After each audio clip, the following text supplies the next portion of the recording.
नमस्कार, आप देख रहे हैं फास्ट न्यूज इंडिया। हमारे साथ जुड़े रहने के लिए हमारे यूट्यूब चैनल को सब्सक्राइब करें और फेसबुक पेज को फॉलो। आप देख रहे हैं फास्ट न्यूज इंडिया। आज हम आपको लेकर हैं गीता भवन पे पास। वहाँ पे हम आज आपकी मुलाकात बाबूजी से करवाते हैं, उनसे नाम पूछते हैं, उनसे जानकारी लेते हैं कि जो दशहरा है कब मनाया जा रहा है और कैसे मनाया जा रहा है, कितने फुट का मनाया जा रहा है, क्या कहना चाहेंगे वो आप रामलीला के बारे में, क्या क्या प्रबंध किए हैं, क्या उन्होंने जनता के लिए किया है। आइए जानकारी लेते हैं बाबूजी से, चलते हैं। सत श्री अकाल बाबूजी। जी बाबूजी, आप रामलीला के बारे में क्या कहना चाहेंगे। ये कितने फुट का रावण बना है, क्या जनता के लिए आपने प्रबंध किया है, क्या क्या आपने मतलब विषय उसके बारे में बताइएगा। जो जितने भी रामलीला कमेटीज हैं गुरदासपुर की, उनकी तैयारी जोरों पर चल रही है और वो ज़्यादा उत्साह देखने योग्य है। और जो दशहरे की बात है वो ऐसा है कि जो इस बार रावण का पुतला है वो 57 फुट का होगा, जो पिछले साल से 5 फुट ऊंचा होगा और देखने लायक होगा। बाबूजी, रावण तो आपने बताया इतना फुट का बनाया जा रहा है, हमारे गुरदासपुर में ऐसी क्या खासियत है जो रावण को देखने के लिए इतनी दूर दूर से लोग आते हैं, उसमें की खासियत बताइएगा जरा। एक तो जो पुतले के जो कारीगर हैं वो बहुत अच्छे ढंग से उसको बनाते हैं, हम बाहर से भी बुलाते हैं कारीगर जो होते हैं। और इस बार जो है वो लोगों के सहयोग से जो पुतला है, पहले भी उनके सहयोग से देखने लायक होता है, इस बार भी वो ज़्यादा देखने का लायक होगा। और आपने क्या जनता के लिए प्रबंध किया है जो देखने के लिए आती है, जैसे झांकियाँ निकल रही हैं, बच्चे भी छोटे छोटे आते हैं, माता पिता भी आते हैं, उनके लिए आपने क्या प्रबंध किया है। प्रबंध वहाँ जो चेयर लगाते हैं हम काफ़ी होते हैं, लेकिन ज़्यादा जो लोग हैं वो खड़े होकर देखने में खुश रहते हैं जी। बच्चे जो और जो प्रबंध है वो तो काफ़ी कुछ, जैसे एम्बुलेंस है, जैसे वो बिजली बोर्ड वाले हैं, और ये पानी का प्रबंध है, सब प्रबंध अच्छे होते हैं। बाबूजी, ये बताइएगा कि रावण इतना विद्वान था, पढ़ा लिखा था, उसको ये भी पता था कि मैंने अगर सीता चुराई तो मेरा एंड ये आना है, राम के ही द्वारा उसने मरना है, उसके बारे में थोड़ा सा बताइएगा जरा। सोच रावणा जरा सुनरती सीता मोड़िया नकनी लैन लगा, मुल इज्जत दा होवेगा होर उच्चा, पाप छड्डिया मूली टहन लगा, जुल्म छड्डिया कहणगे सब चंगा, तेनू कोई भी बुरा नहीं कहन लगा, जे तू हुण भी ना मनियो गल मेरी ते फिर जिंदा तू नहीं रह लगा। मतलब जो रावण था उसको पता था अगर रावण ना होता तो भगवान राम ना होते। उसको मारने के लिए भगवान ने जन्म लिया और रावण को भी पता था कि जो मेरी मुक्ति है वो राम जी से होगी, इसीलिए उसने ये सारा कार्य किया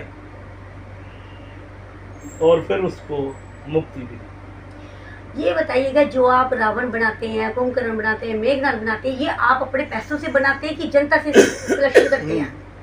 देखो, ये जो शहर वासियों के सहयोग से उनका सहयोग होता है और हम विनती करते हैं लोगों से, मजबूर नहीं करते किसी को, जो किसी की श्रद्धा है वो हमें देते हैं, उनके सहयोग से सारा कार्य चलता है। हम शहर वासियों का धन्यवाद करते हैं जो हमें ये सहयोग देते हैं। बाबूजी, आपने तो बहुत अच्छी बात समझाई है कि रावण को तो पता था कि जो राम ने जन्म लिया है रावण की वजह से लिया, और रावण को भी ये पता था कि जब तक मैं सीता नहीं चुराऊंगा तो ये एंड नहीं आएगा, ठीक है ना।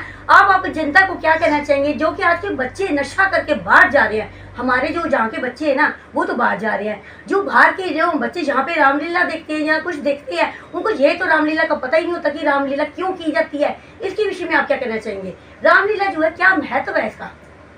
रामलीला का जो महत्व है ये है संस्कृति को सुधारने के लिए। जो हमारी संस्कृति है, जितने भी बच्चे हैं उनके जो माता पिता हैं उनको चाहिए कि वो जो रामलीला होती है बच्चों को वहाँ भेजें, शिक्षा प्राप्त करें बच्चे। लेकिन आजकल के जो माँ बाप वो कहते हैं कि बच्चे जाएंगे उनकी सोसाइटी खराब हो जाएगी, तो मतलब ऐसे, लेकिन ऐसा नहीं होना चाहिए। मेरी यही प्रार्थना है कि आप भी जो माता पिता हैं, बहन भाई हैं, बच्चे हैं, बुजुर्ग बच्चों को लेकर के रामलीला देखने जाएं, और जैसे भगवान राम, लक्ष्मण, भरत और शत्रुघ्न, ऐसा परिवार होना चाहिए।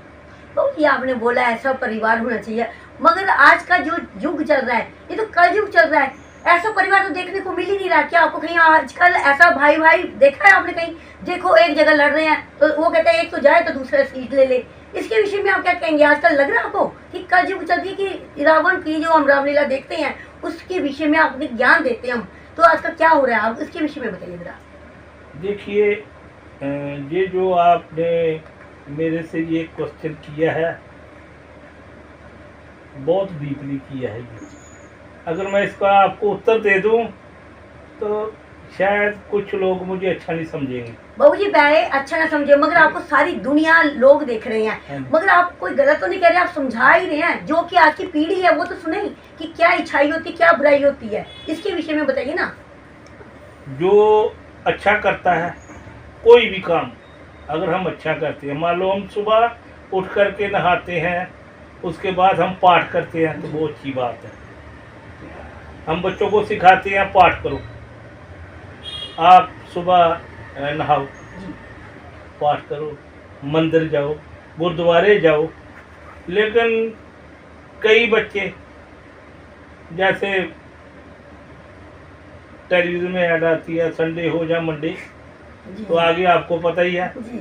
तो इन चीज़ों से बच्चों को दूर रखना चाहिए, नशे से दूर रखना चाहिए। लेकिन जो आप जैसे कहते विदेश में बच्चे गए हैं उनको मतलब वो फिर वहाँ का जो है कल्चर उसको एक्सेप्ट करते हैं, लेकिन वो फिर अच्छा नहीं। उनको चाहिए कि जैसे हमारे माँ बाप अच्छी शिक्षा देते हैं, हमें वो शिक्षा लेनी चाहिए।